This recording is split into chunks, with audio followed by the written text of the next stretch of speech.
નમસ્કાર, મંતવ્ય ન્યૂઝમાં આપનું સ્વાગત છે ને હું છું આપની સાથે હિરલ। બુલેટિનની શરૂઆત કરીએ। જૂનાગઢ જિલ્લાની 6 નગરપાલિકાઓની આગામી ચૂંટણીને લઈને રાજકીય માહોલ ગરમાયો છે। મતદાન પહેલા ચોરવાડમાં ભાજપ અને કોંગ્રેસ વચ્ચે તીખી જુબાની જંગ છેડાયો છે। ત્યારે ગીર સોમનાથના કોંગ્રેસના ધારાસભ્ય વિમાલ ચુડાસમા સામે ચોરવાડ શહેર ભાજપ પ્રમુખ મંથન ડાભીએ પ્રહારો કર્યા હતા। આ સાથે જ જૂનાગઢમાં કડવા પાટીદાર સંમેલનમાં હોબાળો મચ્યો હતો। રાજ્યસભાના સાંસદ મોહન કુંડારિયાની હાજરીમાં હોબાળો થયો હતો। તેમજ કોંગ્રેસના ઉમેદવારો દ્વારા વિરોધ કરાતા કોંગ્રેસના ઉમેદવારોને સભામાંથી હાંકી કઢાયા હતા। જૂનાગઢમાં નગરપાલિકાની ચૂંટણીને લઈને રાજકીય માહોલ ગરમાયો છે।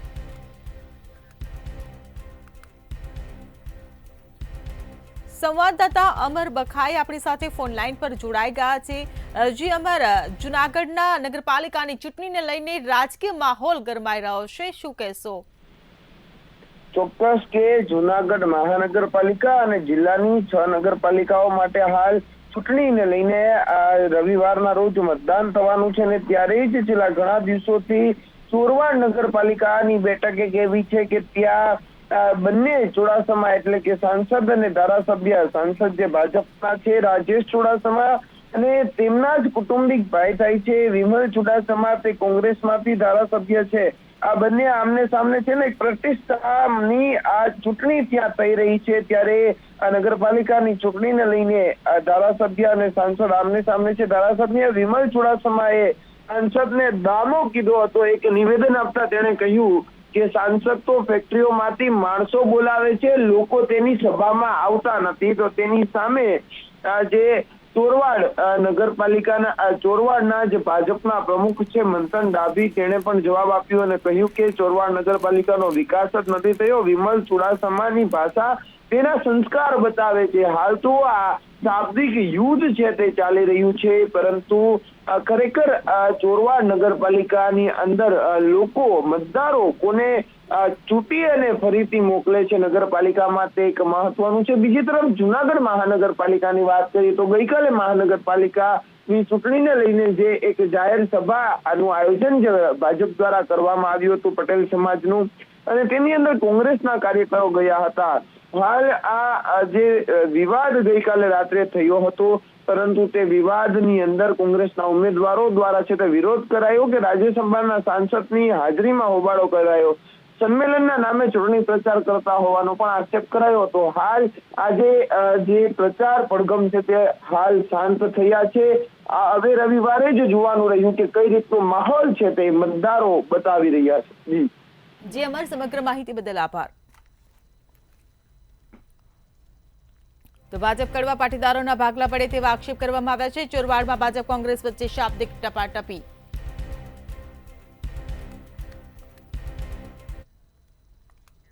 મહેસાણાના ખેરાલુમાં જન સમર્થન રેલી કાઢવામાં આવી હતી। ભારતીય જનતા પાર્ટી દ્વારા સમર્થન રેલી કાઢવામાં આવી હતી। ભાજપ કાર્યાલય ખાતેથી રેલીનું પ્રસ્થાન કરવામાં આવ્યું હતું। ભાજપના આગેવાનો, શહેર પ્રમુખ સહિતના કાર્યકરો આ રેલીમાં જોડાયા હતા। જ્યારે બીજી બાજુ ખેરાલુમાં કોંગ્રેસ પક્ષનો પણ રોડ શો યોજવામાં આવ્યો હતો। ત્યારે આ વચ્ચે દેસાઈવાડામાં બંને પક્ષના લોકો ભેગા થતા અભિવાદન પાઠવતા જોવા મળ્યા હતા।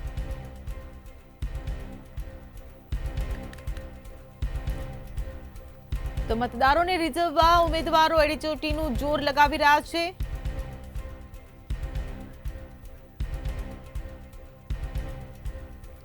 સંવાદદાતા અલ્પેશ પટેલ આપણી સાથે ફોન લાઈન પર જોડાઈ ગયા છે। જે અલ્પેશ, ચૂંટણી પ્રચાર પૂરજોરમાં ચાલી રહ્યું છે, મતદારોને રીઝવવા ઉમેદવારો એડીચોટીનું જોર લગાવી રહ્યા છે અને બંને પક્ષો આ રેલી દરમિયાન આમને સામને થયા હતા, શું કહેશો?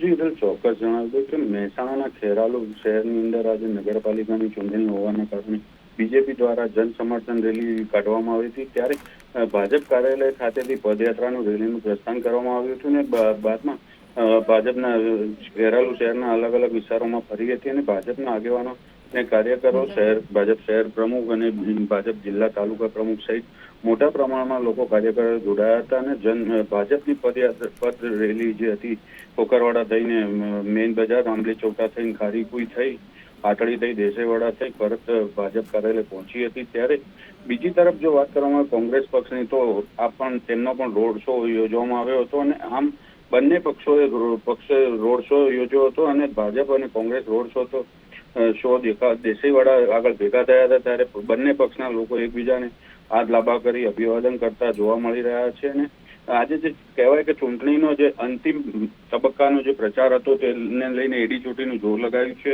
અને બંને પક્ષ દ્વારા આજે નગરપાલિકા ચૂંટણીની સાંજે 5 વાગે કહેવાય તો પડઘમ શાંત થશે અને તે હાલમાં થઈ ગયા છે. અને જે બંને પક્ષે એડી ચોટીનું જોર લગાવી બંનેનો પ્રસાર કર્યો હતો. જી અલ્પેશ, સમગ્ર માહિતી બદલ આભાર. તો ખેરાલુમાં જનસમર્થન યોજવામાં આવી હતી રેલી. ચૂંટણી પ્રચાર પૂરજોશમાં ચાલી રહ્યો છે. મતદારોને રીઝવવા માટે ઉમેદવારો એડી ચોટીનું જોર લગાવી રહ્યા છે.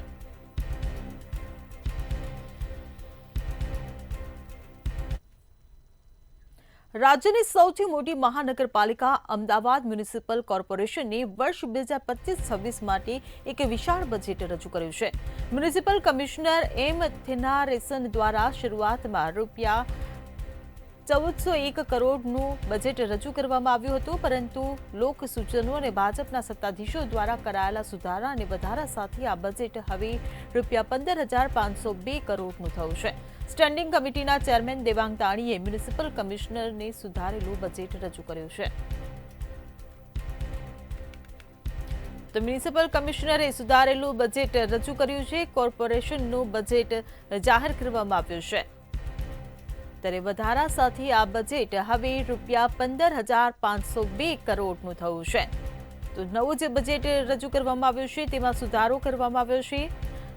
બજેટનું કદ વધ્યું છે, સેવાનું સ્તર ઘટ્યું છે તેવું વિપક્ષ દ્વારા આ નવા બજેટને લઈને આક્ષેપ પણ કરવામાં આવી રહ્યો છે. ત્યારે એમસીનું વર્ષ 2025-26નું 15,502 કરોડનું બજેટ રજૂ થયું છે. અમદાવાદ મ્યુનિસિપલ કોર્પોરેશને આ વિશાળ બજેટ રજૂ કર્યું છે, જેને લઈને વિરોધ પક્ષે આક્ષેપ પણ કર્યા છે. તો વર્ષ 2025-26નું 15,502 કરોડનું બજેટ રજૂ થયું છે.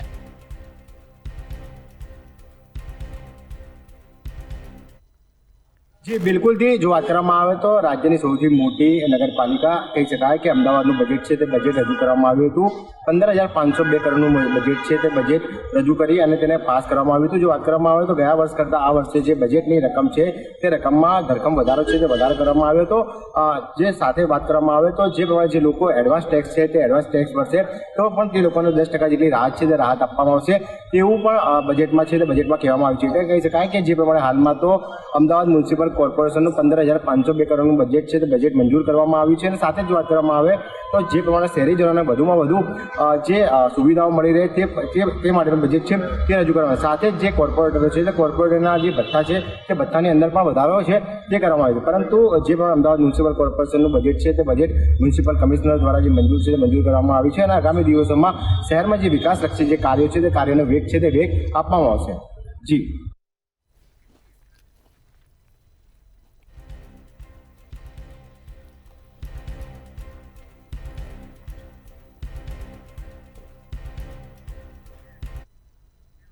ખંભાતની કાર્ડિયાક કેરમાં પીએમજેવાયના નામે ગોટાળા સામે આવ્યા છે. હોસ્પિટલ દ્વારા આયુષ્માન યોજનાના 18 લાખના ગોટાળા કરવામાં આવ્યા છે.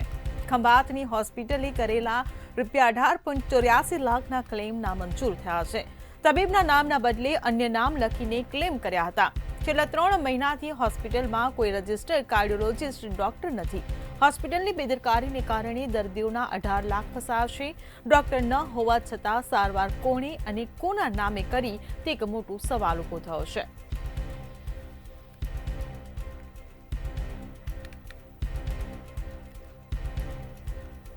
તો પીએમજેવાયના નામે ગોટાળા સામે આવ્યા છે. 3 મહિનાથી હોસ્પિટલમાં રજિસ્ટર્ડ કાર્ડિયોલોજિસ્ટ ડોક્ટર નથી તેવી માહિતી બહાર આવી છે. ત્યારે પીએમજેવાય યોજના હેઠળ કાર્ડિયાક કેર સેન્ટર દ્વારા ક્લેમ કરવામાં આવ્યા છે. હોસ્પિટલ દ્વારા આયુષ્માન યોજનામાં 18 લાખના ગોટાળા સામે આવ્યા છે. ખંભાતની હોસ્પિટલે કરેલા 18.84 લાખના ક્લેમ નામંજૂર. જી ખંભાતની કાર્ડિયાક કેર સેન્ટરનું આયુષ્યમાન યોજના જે ચાલી રહી છે સરકારની તેમાં મોટું કૌભાંડ બહાર આવ્યું છે. 18 લાખ જેટલું મોટું કૌભાંડ બહાર આવતા ખંભાત શહેર અને તાલુકાઓમાં ખળભળાટ મચી જવા પામ્યો છે. જોવા જઈએ તો 3 મહિનાથી ખંભાત કાર્ડિયાક કેર સેન્ટરની અંદર કાર્ડિયોલોજિસ્ટ જે ડૉક્ટર છે તે આવતા નથી, તેમ છતાં 118 જેટલા દર્દીઓના ક્લેમ કરી અને આ ક્લેમનો ઘોટાળો કરવામાં આવ્યો છે. કાર્ડિયાક કેર સેન્ટર એ ખંભાત તાલુકાનું એની ચાલી રહી છે, તે એક જ હોસ્પિટલમાં ચાલી રહી છે. ગરીબ જે દર્દીઓ છે, મધ્યમ વર્ગના જે દર્દીઓ છે, તેને ખૂબ મોટી હાલાકીનો સામનો કરી રહેવો પડ્યો છે. અત્યારે છેલ્લા 1 અઠવાડિયાથી આ યોજના બંધ કરી દેવામાં આવી છે. ગરીબ લોકોને ખૂબ તકલીફ પડી છે. આ યોજના જે હોસ્પિટલ ચલાવી રહી હતી તે કાર્ડિયોલોજિસ્ટ ડૉક્ટર ન હોવા છતાં આ યોજના છે તે ચલાવવામાં આવી રહી હતી. આ જેનું પોર્ટલ છે એ પોર્ટલની અંદર અધર ડૉક્ટર ચૂઝ કરી અને આ યોજના ચલાવવામાં આવી રહી હતી. ત્યારે ખંભાતના કાર્ડિયાક કેર સેન્ટરે આ એક મસ્ત મોટું કૌભાંડ કર્યું છે. ત્યારે ખંભાત શહેર અને તાલુકાની જનતામાં ખળભળાટ મચી જવા પામ્યો છે.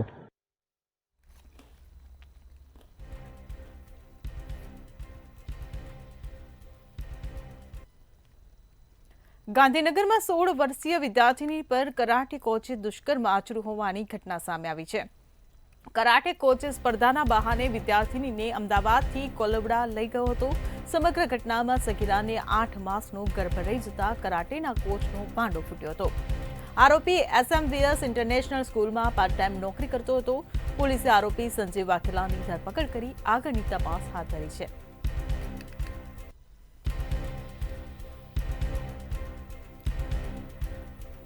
તો વિદ્યાર્થીની પર દુષ્કર્મ આચર્યું હોવાની આ ઘટના સામે આવી છે. સગીરાને 8 માસનો ગર્ભ રહી જતા કરાટેના કોચનો સમગ્ર ભાંડો ફૂટ્યો હતો. ત્યારે સ્પર્ધાના બહાને અમદાવાદથી તે વિદ્યાર્થીનીને કોલવડા લઈ ગયો હતો. સમગ્ર મામલે પોલીસે આરોપી સંજય વાઘેલાની ધરપકડ કરી લીધી છે.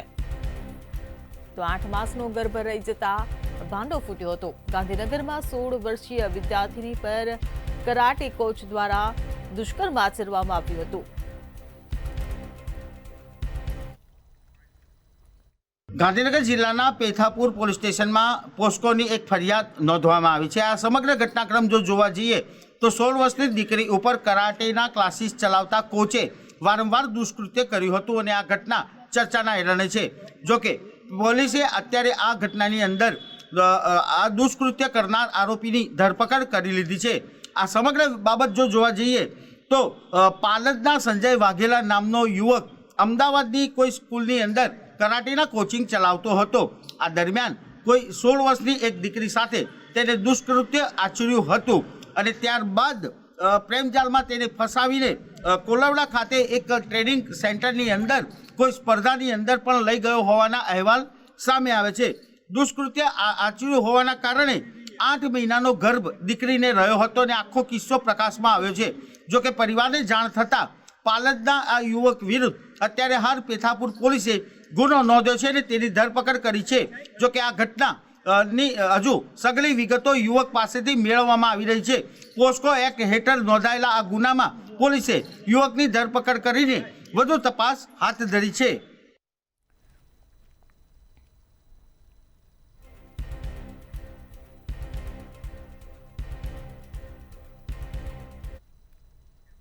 જામનગરમાં ગેરકાયદે દબાણો પર દાદાનું બુલડોઝર ફર્યું છે. ત્યારે ટીચડા રોડ પર ધાર્મિક જગ્યા પર ડિમોલેશનની કામગીરી કરવામાં આવી હતી. ગેરકાયદે કરાયેલ બાંધકામને તંત્ર દ્વારા તોડી પાડવામાં આવ્યું હતું. એસપી સહિતનો પોલીસ સ્ટાફ ડિમોલેશનની કામગીરીમાં જોડાયો હતો. 3 જેટલા જેસીબી મશીન દ્વારા ડિમોલેશનની કામગીરી હાથ ધરવામાં આવી હતી. ત્યારે બાંધકામ મુદ્દે તંત્ર દ્વારા અગાઉ નોટિસ પણ પાઠવવામાં આવી હતી.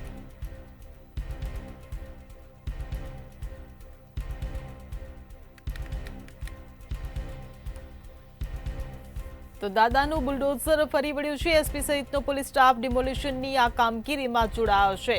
તો ગેરકાયદેસર દબાણો પર તંત્ર દ્વારા ડિમોલિશનની કામગીરી કરવામાં આવી રહી છે. બાંધકામ મુદ્દે તંત્ર દ્વારા અગાઉ પણ નોટિસ આપવામાં આવી હતી.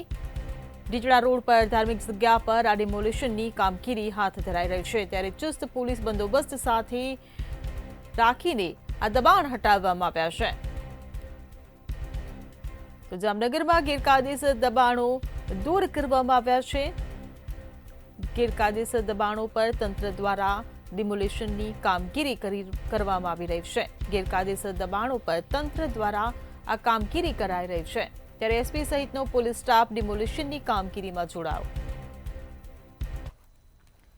ચોક્કસ જામનગર શહેરની અંદર જે હાલ જામનગરના મહાપ્રભુજીની બેઠક વિસ્તારની અંદર સવારના રોજ ડિમોલેશનની કામગીરી કરવામાં આવી હતી અને જે ડિમોલેશન છે તે 50 થી વધુ જે દુકાનો હતો જે સરકારી જગ્યા ઉપર બનાવવામાં આવી હતી. આ જે વર્ષોથી જે દુકાન છે તેમને બનાવવામાં આવી હતી અને હાલ જે જામનગર શહેરની અંદર મહાનગરપાલિકા દ્વારા નોટિસ પણ આપવામાં આવી હતી અને સ્વૈચ્છિક ઘણા લોકોએ ખાલી કરી અને બીજી જગ્યાએ શિફ્ટ પણ કર્યું હતું. આજ રોજ તંત્રએ તે જગ્યાને ખુલ્લી કરવા માટે સવારથી જ 3 JCB વડે ડિમોલેશન કરવામાં આવ્યું હતું અને હાલ અનેક જગ્યાએ જામનગર શહેરની અંદર જે ગેરકાયદે દુકાનો છે તે તોડી પાડવામાં આવી છે અને હાલ ટીચણા રોડ ઉપર આજ એક બપોરના સમય બાદ વધુ એક ધાર્મિક સ્થળ ઉપર ડિમોલેશન કરવામાં આવ્યું છે અને હાલ ચુસ્ત પોલીસ બંદોબસ્ત સાથે એસપી પ્રેમસુખ ડેલુ તેમજ કમિશનર દ્વારા જેટલી ગેરકાયદેસર દુકાન અને ધાર્મિક સ્થળો છે તે જામનગરની અંદર આવતા દિવસોમાં પણ તોડી પાડવામાં આવશે.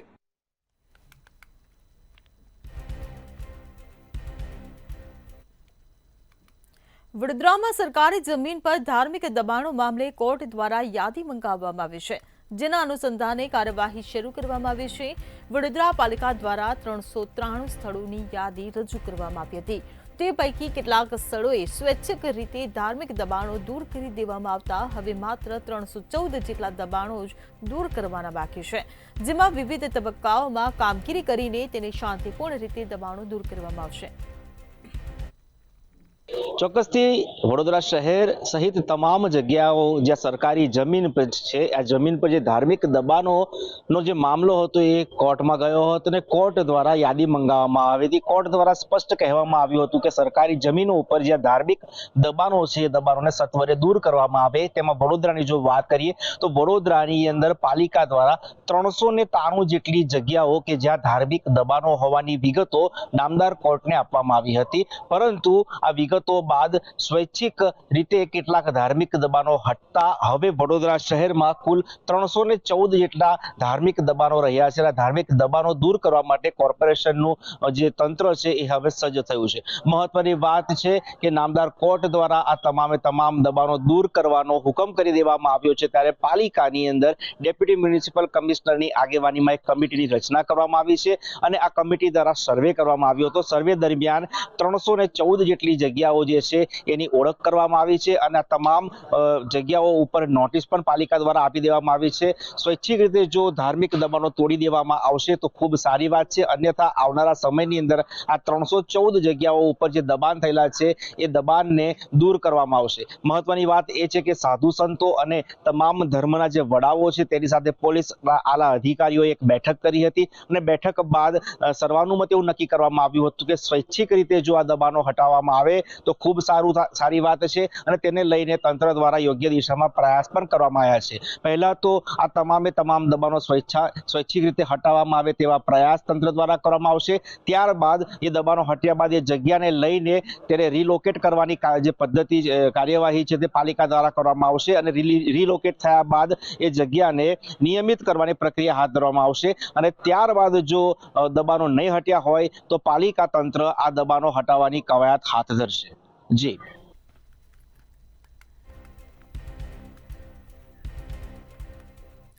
સ્થાનિક ચૂંટણી પૂર્વે રાજકોટમાં ભાજપમાં જૂથવાદ જોવા મળી રહ્યો છે. રાજકોટના મેયરે કહ્યું કે મને બદનામ કરવા કાવતરું ઘડવામાં આવ્યું છે. રાજકોટના મહિલા mayor Nayanaben Pedhadiya municipal corporation દ્વારા તેમને ફાળવાયેલી સત્તાવાર ઇનોવા કારમાં પોતાના પતિ ભાજપના અન્ય મહિલા અગ્રણી અને સાથી કોર્પોરેટર વગેરેને લઈને કુંભ સ્નાન કરવા ગયા હતા, જ્યાં મેયરની કાર પર કપડાં સૂકવાયા હોય તેવી તસવીરો બહાર આવતા વિવાદ શરૂ થયો હતો.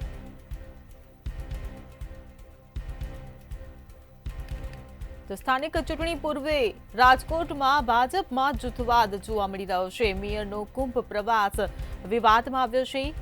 કુંભમાં મેયરની કાર પર કપડાં સુકાવવાનો મામલો જે સામે આવ્યો હતો, તસવીરો જે સામે આવી હતી, તેને લઈને મેયરે કહ્યું કે મને બદનામ કરવા માટે આ કાવતરું ઘડવામાં આવ્યું છે.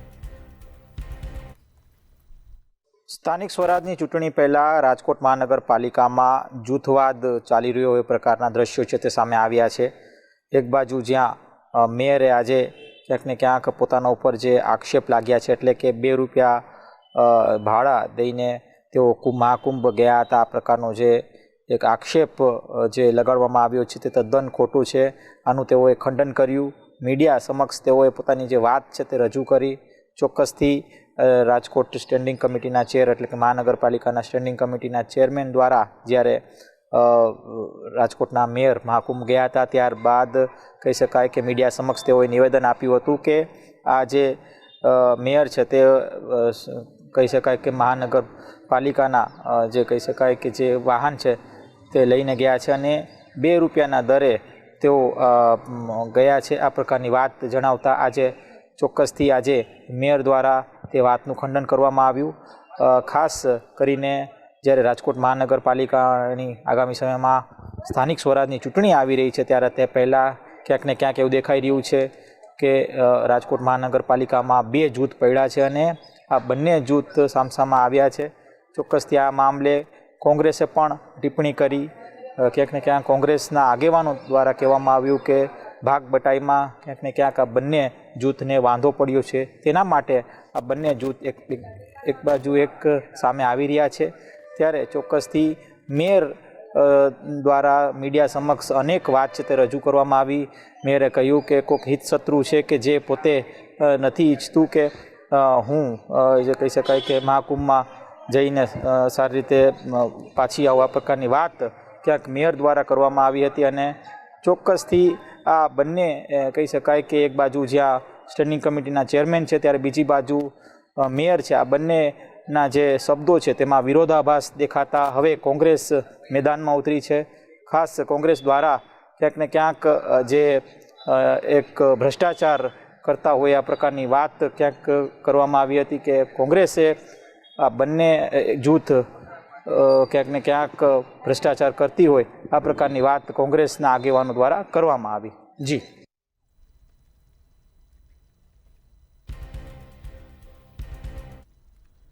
સુરતમાં સ્ટેટ મોનિટરિંગ સેલના પીઆઈ વિવાદમાં આવ્યા હોવાનું સામે આવ્યું છે. ત્યારે એસએમસીએ યુવકને 2 પિસ્તોલ સાથે પકડ્યો હતો. યુવકને વસીમ બિલ્લાએ પિસ્તોલ આપ્યાનું એસએમસીનું નિવેદન સામે આવ્યું છે. જો કે આરોપીના રિમાન્ડમાં એસએમસીના પીઆઈની પોલ ખુલી ગઈ છે. પિસ્તોલ વસીમે નહીં નાસિરે સુરતી આપ્યાનો ઘટસ્ફોટ થયો હતો. ત્યારે એસએમસીએ વસીમ બિલ્લાના નામે નારિયેળ ફોડ્યું હતું. વર્ષ 2020માં વસીમ બિલ્લાની હત્યા કરવામાં આવી હતી. જ્યારે પકડાયેલા બંને વેપનનો બનાવટ વર્ષ 2022નું નીકળ્યું છે. ડીસીપી વિજયસિંહ ગુર્જરની તપાસમાં આ પોલ ખુલી હતી. આરોપી મોહમ્મદ સઈદે રિમાન્ડ દરમિયાન વટાણા પહેર્યા હતા.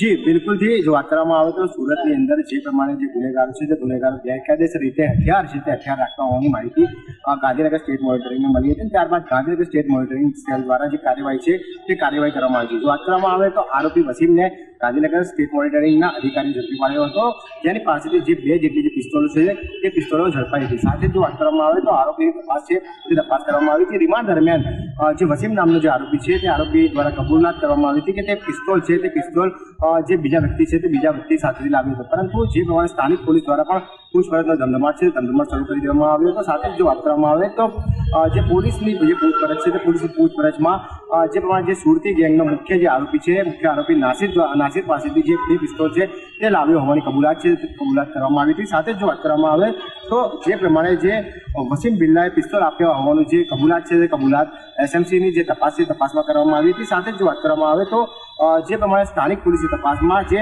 પિસ્તોલ છે તે પિસ્તોલ વસીમે નહીં પરંતુ નાસિર સુરતીએ આપ્યો હોવાનો તપાસમાં ખુલાસો છે તે ખુલાસો થયો હતો. હાલમાં તો 2 એજન્સીઓ છે તે એજન્સીઓ વિરુદ્ધમાં ક્યાંક ને ક્યાંક અલગ અલગ જે આરોપી છે તે આરોપી નિવેદન આપી રહ્યો છે. પરંતુ જે પ્રમાણે હાલમાં તો જે વાતો થઈ રહી છે જે ચર્ચાઓ થઈ રહી છે કે જે પ્રમાણે રિમાન્ડ દરમિયાન અલગ અલગ નિવેદન છે તે અલગ અલગ નિવેદન જે આરોપી છે તે આરોપી દ્વારા આપવામાં આવે છે. હાલમાં તો જે તપાસ છે તે તપાસ પોલીસ દ્વારા કરવામાં આવી રહી છે.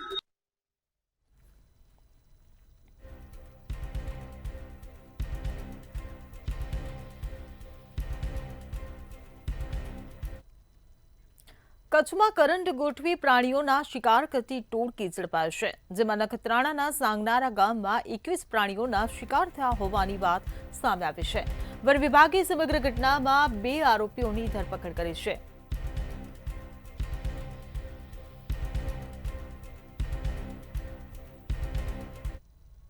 નખત્રાણા તાલુકાના સાંગનારા ગામની વિસ્તારમાં કહી શકાય કે 21 જેટલા આ જે પશુ અને પ્રાણીઓ છે તેમનો મોતનો મામલો છે તે સામે આવ્યો છે, જેમાં ક્યાંક ને ક્યાંક આ જે તાર છે જે એમાં વીજ પ્રવાહ શરૂ કરવામાં આવતા છેલ્લા કહી શકાય કે 1 મહિનામાં 21 જેટલા આ જે પ્રાણીઓ છે તેના મોત નીપજ્યા છે. આ સમગ્ર મામલે વન વિભાગ છે તે દોડી ગયું હતું અને ત્યાં જે 2 શખ્સો હતા જેમને ઝડપી લેવામાં આવ્યા છે અને આગળની કાર્યવાહી હાથ ધરવામાં આવી છે.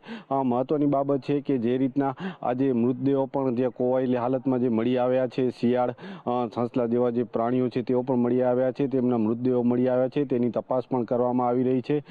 ખાસ કરીને જે 200 kVની જે વીજ પ્રવાહની જે લાઈન છે જેના કારણે ક્યાંક ને ક્યાંક આજે વીજ પ્રવાહના કારણે આજે પ્રાણીઓ છે તેમના મોત નીપજ્યા હતા, જેમાં બિલાડી, ભૂંડ સહિતના જે શિયાળ અને જે પ્રાણીઓ છે તેના મોત નીપજ્યા છે. આ સમગ્ર મામલે વન વિભાગે છે તે તપાસ હાથ ધરી છે અને આગળની કાર્યવાહી છે તે શરૂ કરી છે. જી.